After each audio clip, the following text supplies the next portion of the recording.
The Pickwick Papers includes a powerful story told by a character called Dismal Jemmy. It's the tale of an alcoholic clown who, on his deathbed, experiences terrible hallucinations.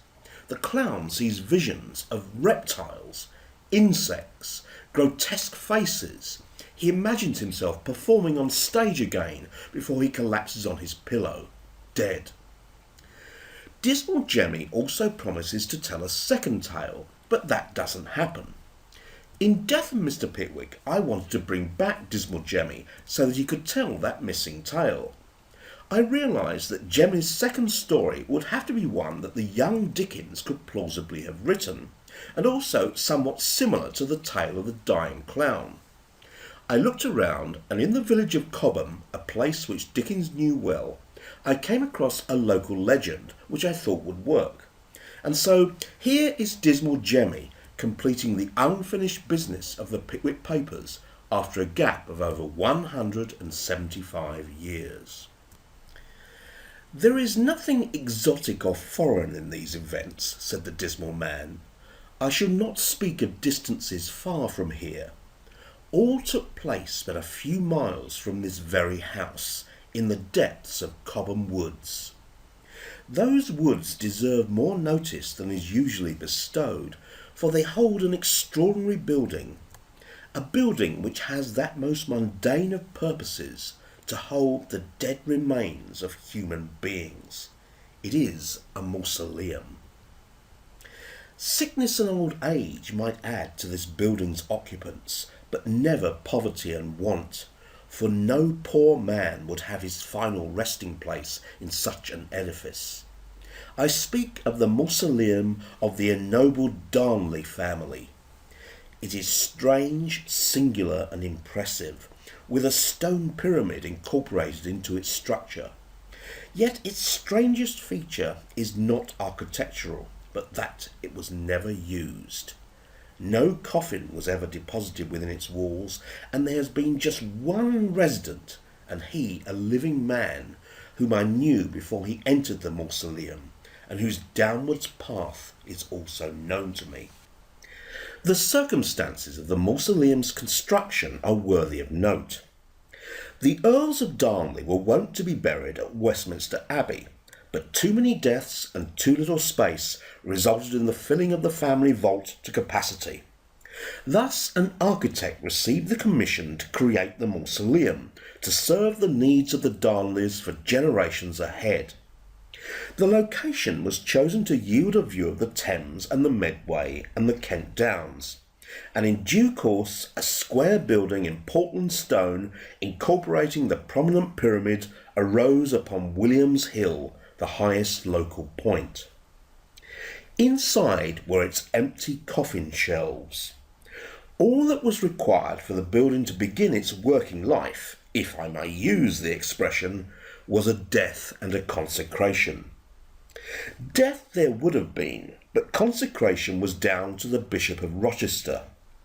I have heard that he required a fee of £500 to perform the service, though I would not care to speculate on whether that was true or not. The significant fact is that the consecration did not take place.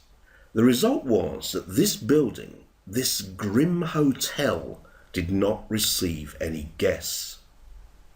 It is easy to imagine the Earl's craving to put the building to use. It is easy to imagine his private cursing of the bishop. And one day a peculiar notion occurred to the Earl. He decided that if a man could live alone in the mausoleum for 7 years, like a religious hermit, the building would be spiritually stamped. He put the suggestion to his wife. He must be truly alone, she said, with no visitors and no contact with human beings at all. She decided also that all the basic politenesses of civilization should be dispensed with, and so, as well as spending 7 years on his own, the occupant must never wash, never shave, never clip his hair, and never trim his nails. The Earl and his wife derived considerable amusement from this idea, and servants often heard laughter behind the stately door, and conjectures of a man with fingernails the length of a gardener's shears and a beard like an overgrown hedge. So a large sum of money, a virtual fortune, was offered by the Earl to anyone who stayed in the mausoleum for the 7 years, according to the stipulated conditions. Many applied, and each was personally seen by the Earl and Lady Darnley, but one man stood out, a sailor with a well-worn leathery face and an unyielding stare. I first met this sailor in a public house in an alleyway not far from the Thames. I forget which alley now, but we remained in contact. He told me of his plan to enter the mausoleum, and though I warned of possible consequences, he was determined upon the course. "I can do 7 years easy," he said to the Earl. "Few luxuries on a ship, long time away from home, if I can call England home. 7 years in a mausoleum would be a merry break." "Are you quite sure?" said the Earl. He said it with a hope in his voice that the man was sure. "I shall occupy myself with my thoughts and come out a wiser man. Ay, and a rich man too, if you keep your promise." "Rest assured we shall, sir," said the Earl. Documents were drawn up. It was arranged that the sailor's supplies for 7 years, including the limitless grog he insisted upon, the best part of a sailor's life, he said, would be delivered in the middle of the night, once a week, and placed outside the entrance to the mausoleum. The sailor must under no circumstances communicate with the man who delivered the provisions. A bell will be rung to indicate the arrival of the delivery cart and its departure. Late one summer evening, outside the mausoleum, the sailor shook hands with the Earl and Lady Darnley. He passed the Earl a piece of paper with my name and address upon it, as he had neither family nor friends. If he should be found dead, I was to be informed, and with that he entered the empty abode of those departed. You may ask what went through the sailor's mind. I know something of this. He stared at the recesses in the walls, those empty shelves for coffins. He did have some pangs of regret, for despite his boasts, 7 years is a long time. The days passed, and weeks, and months, and seasons. What will loneliness and an ever-present reminder of death do to a man? As he drank and lost himself in a stupor, he believed he saw skulls stacked upon shelves like the catacombs of Paris. When the winds blew outside and it was bitterly cold within, he imagined he saw the skulls' teeth chattering, and he heard them too. One night he saw the Earl himself huddled in a corner, grinning like a horrible gargoyle in ermine. On warmer nights the sailor played games with himself to pass the time, such as looking at the walls and trying to guess how many widths of his big toe or his little toe would correspond to the length of a coffin. He would even compete over the accuracy of guesses in his stupor with long dead seafarers, the cabin boy who had fallen overboard, the quartermaster who had died in a scuffle, and sometimes they would win the game and sometimes he would. "The food here is better than on board ship," he would say aloud. His spectral companions would say, "Aye, and the grog flows like the sea." Some moonlit nights he wandered into the Earl's grounds and stared into the pond.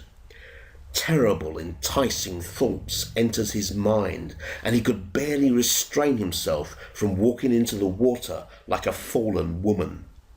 Moths may have their flames, but the water is the way for a human being. Other times he would scare the deer into flight, or run across the meadows under the stars and clamber up the lime trees. There was a narrow road through the woods called the Avenue, And though on a summer's day this would be a pleasant stroll, at night it changed to its opposite and induced in the sailor's mind horrible fears. But he pressed on to the village of Shorn and would sit in its secluded churchyard and stroll under its trees and walk among the graves. In the daytime, in summer, it would have been pretty and peaceful, and the wild flowers growing nearby would form natural poses for the gravestones. But the sailor's mind was troubled, and in the barren winter he would look at the inscriptions of departed mothers and children, and he would approach the graves in the snow at night and talk to the occupants. On other nights he would visit the ancient standing stones of the area, like those at the foot of Bluebell Hill.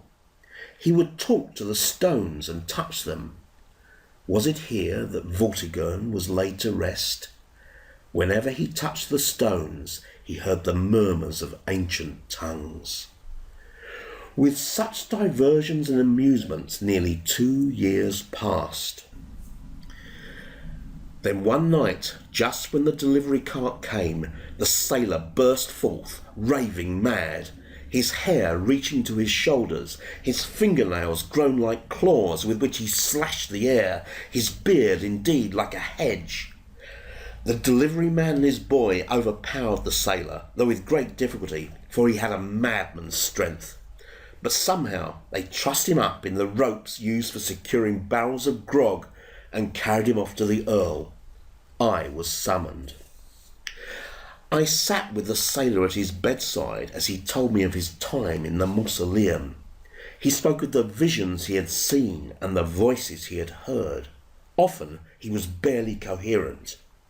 Then one day he developed a fever, and he rose up in his bed and started calling to Neptune and his mermaids. He even called upon all the denizens of the sea, from the deadliest shark to the kindliest porpoise. Sometimes he would raise a fist to his eye as though holding a telescope. He would make movements with his hands as though he were pulling on a rope to raise a sail.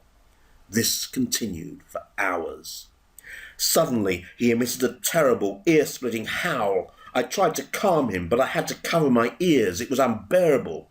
He called out to Davy Jones. Then he collapsed back on the pillow, dead. He was buried in Shorn churchyard. I was the sole mourner.